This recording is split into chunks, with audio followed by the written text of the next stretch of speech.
هذه الحياة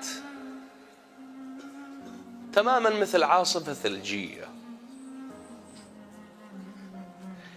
إذا وقفت راح يكتلك البرد تموت.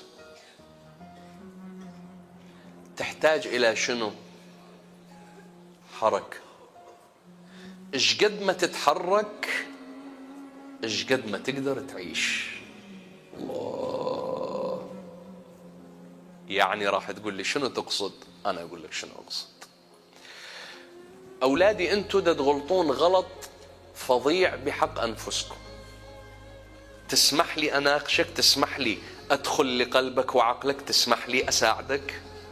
شوف، أنتوا تعتبرون الحوادث اليومية في حياتكم مشاكل، بينما هي حوادث طبيعية. يعني أنت اليوم من تطلع مثلا للدوام، تطلع للشغل، تمر بعدة حوادث، مثلا تحصل على مخالفة مرورية، أو مثلا إنسان يتعرض لك، أو طبيعي جدا، هاي يسموها حوادث. يقول العلم هاي إذا أنت سميتها مشاكل، طبعا احنا في ثقافتنا الشعبية شو نسميها؟ حوادث لو مشاكل. تمام، أحسنتم. يقول العلم إذا هاي اعتبرتها مشاكل راح تدخلها وين؟ بعقلك اللاواعي، أوتوماتيكيا راح تطب.